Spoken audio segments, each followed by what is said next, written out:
Olá pessoal, sejam bem-vindos à aula 7 do curso de Introdução ao LaTeX. Eu sou o professor Fernando Bastos e nós vamos continuar o nosso curso hoje falando um pouco sobre inclusões de fórmulas matemáticas no meio do texto com o LaTeX. Tá? Então vamos para o Overleaf. Aqui a gente tem o nosso trabalho, Olá Mundo. Vamos clicar nesse trabalho. E eu vou incluir aqui uma seção /section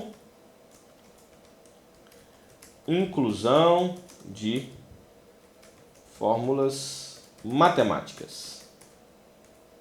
Então, para a gente incluir uma fórmula matemática no LaTeX, nós procedemos de uma maneira muito simples. Basta incluir esta fórmula no meio ou entre dois cifrões de dólar. Né? Então, por exemplo, a equação y igual a ax ao quadrado mais bx mais c vai ser incluída no nosso texto dessa forma. Então, observem, eu tenho a fórmula aqui. Inclusão de fórmulas matemáticas, y igual a x quadrado mais bx mais c. Observe que o sobrescrito é construído com acento circunflexo, abro e fecho chaves. Sem as chaves também vai funcionar, mas eu ressalto a importância de você sempre usar chaves, porque quando você quiser acrescentar alguma coisa aqui dentro dessas chaves, né, tudo vai ficar sobrescrito. Se você não tiver a chave, você vai ter que colocá-la para poder acrescentar mais alguma coisa em cima. Por exemplo, 2 mais y. Só vai ficar sobrescrito se você colocar entre chaves, tá bom? Então, vamos continuando aqui. Eu posso usar o cifrão simples, né? Por exemplo, a equação quadrática é dada pela igualdade y igual a x quadrado mais bx mais c. Quando eu faço isso, eu estou incluindo essa fórmula junto com o meu texto. Ela fica um pouco menor do que o texto, então se eu quiser deixá-la do mesmo tamanho, eu uso o comando /display style, abro chave e fecho chave aqui, isso tudo dentro do cifrão e mando recompilar. Tá? Então ela aumenta um pouquinho de tamanho. Esse display style é importante porque nós podemos também usá-lo junto com algumas fórmulas matemáticas que sem o display style não vai aparecer num estilo interessante. Por exemplo, se eu coloco aqui o cifrão de dólar e acrescento /sum, underline para poder ficar subscrito, né? X maior do que 2 ou x igual a 2, até sobrescrito aqui, x até 10. Não precisa nem pôr o x aqui mais não. X igual a 2 até 10. E vou colocar aqui o p de x, uma função de x qualquer. Né? E dou um recompile aqui. Quando eu faço isso, eu observo a equação dessa forma. Né? O somatório um pouco pequeno, o x igual a 2 do lado direito, 10 do lado direito e assim por diante. Se eu quiser vê-lo de uma maneira mais interessante, eu coloco o estilo display style, né? a função display style.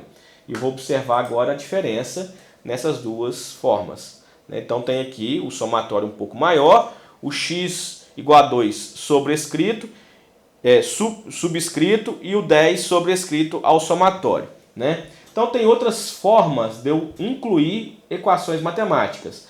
Se eu usar o cifrão duplo, eu estaria centralizando essa fórmula aqui. Então, por exemplo, assim.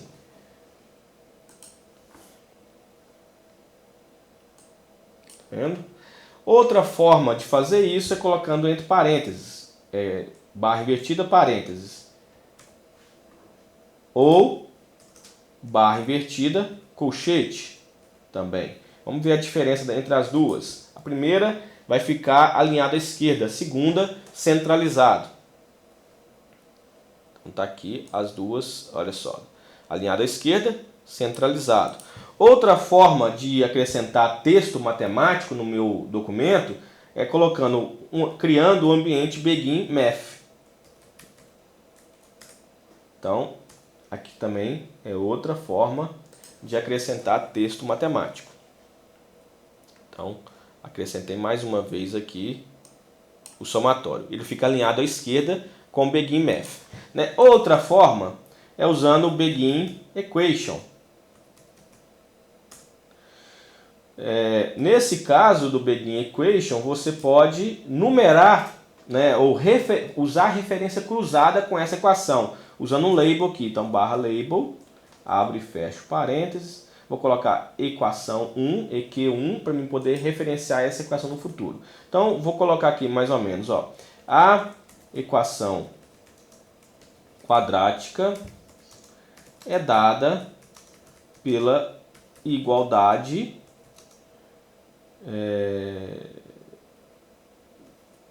barra ref.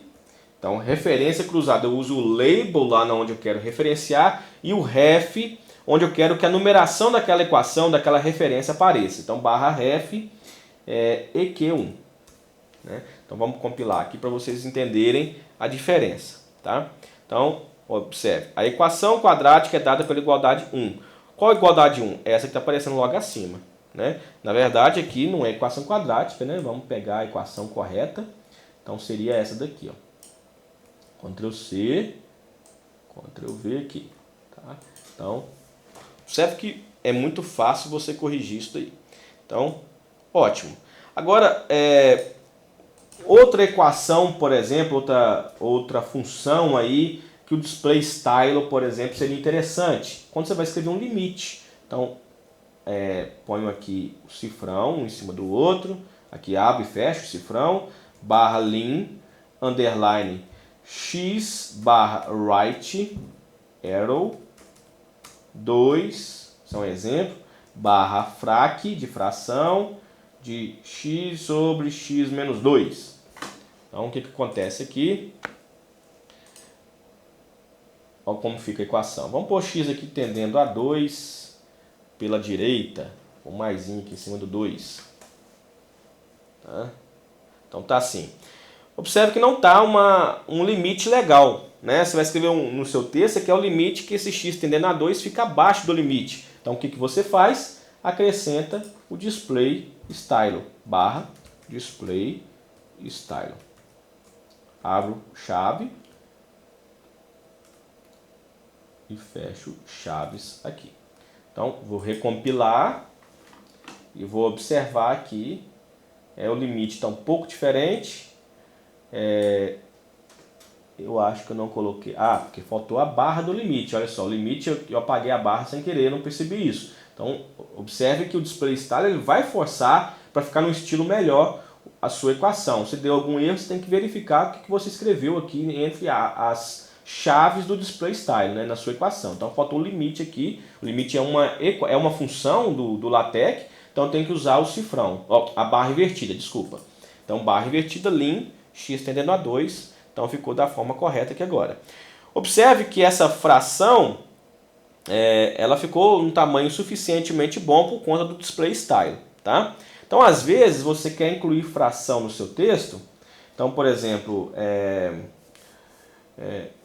vamos pôr assim, o número decimal é 0,5 também pode ser representado por cifrão barra frac 1 sobre 5. Então, quando eu escrevo assim, olha só o que acontece. O número decimal, 0,5, também pode ser representado por 1 sobre 5. Se eu coloco uma outra forma de escrever fração no texto em LaTeX, é usando a equação, a função dfrac. Aqui vai gerar um erro. Observem. Barra dfrac, apareceu um xizinho aqui e não ficou no formato de fração. Por quê? Porque para poder escrever com dfrac, eu tenho que usar o pacote barra use package AMS Math. tá? Então, da matemática da American Society Association, né? 1/5, tamanho de texto normal, né? Esse pacote AMS Math também tem uma outra função importante, que é a parte de matrizes. Por exemplo, barra, o ambiente de matriz, barra begin matrix, fecho chaves, dou um enter aqui, barra end matrix.